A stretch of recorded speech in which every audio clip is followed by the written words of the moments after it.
ওমানে 2026 সালের শুরু থেকে প্রবাসী শ্রমিক এবং ভিসা সংক্রান্ত বেশ কিছু গুরুত্বপূর্ণ ও কঠোর আইন কার্যকর হয়েছে।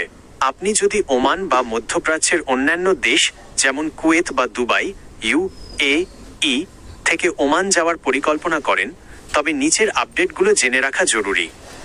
শিক্ষাগত ও পেশাগত সনদ যাচাই কঠোর নিয়ম।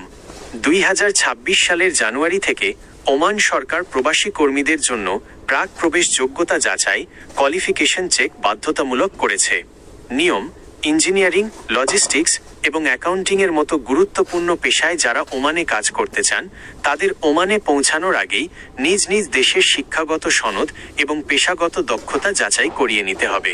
লাইসেন্স: সনদ যাচাই হওয়ার পর কর্তৃপক্ষ একটি ওয়ার্ক প্র্যাকটিস লাইসেন্স ইস্যু করবে। এই লাইসেন্স ছাড়া এখন থেকে আর এন্ট্রি পারমিট বা প্রবেশ অনুমতি দেওয়া হবে না। সতর্কবার্তা: জাল সার্টিফিকেট দিয়ে ওমানে প্রবেশের চেষ্টা করলে কঠোর জরিমানা, জেল এবং সরাসরি দেশে ফেরত ডিপোর্টেশন পাঠানোর আইন করা হয়েছে। 2. রেসিডেন্সি কার্ড বা আকামা সংক্রান্ত পরিবর্তন। ওমান সরকার প্রবাসী কর্মীদের জন্য আবাসিক সুবিধার পাশাপাশি কিছু প্রশাসনিক পরিবর্তন এনেছে। কার্ডের মেয়াদ: বিশেষ কিছু ক্ষেত্রে রেসিডেন্সি কার্ড বা আকামার মেয়াদ এখন 10 বছর পর্যন্ত বাড়ানো হয়েছে, যা আগে সর্বোচ্চ 3 বছর ছিল। সংস্কৃতি ভিসা, কালচারাল ভিসা: নতুন এই ভিসার মাধ্যমে বিদেশি পর্যটক ও গবেষকরা দীর্ঘমেয়াদে ওমানে থাকার সুযোগ পাচ্ছেন। এমনকি তাদের পরিবারের সদস্যরাও এই সুবিধার আওতাভুক্ত হবেন। 3. কাফালা বা কোম্পানি পরিবর্তনের নতুন নিয়ম।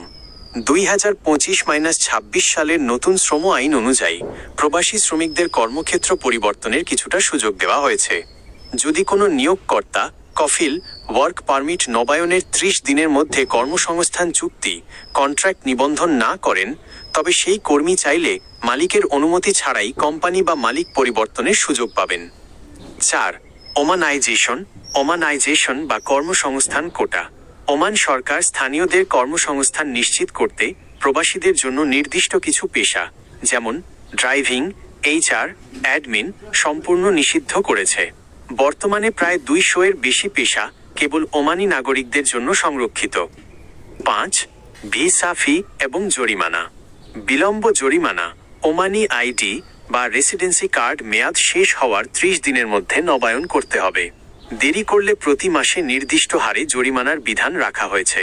অন্যান্য দেশ কুয়েত, দুবাই থেকে ওমান ভ্রমণ: যারা GCC দেশের রেসিডেন্সি হোল্ডার, তারা নির্দিষ্ট শর্ত পূরণ সাপেক্ষে ভিসায় বা অন অ্যারাইভাল ভিসায় ওমানে ভ্রমণের সুবিধা পাচ্ছেন।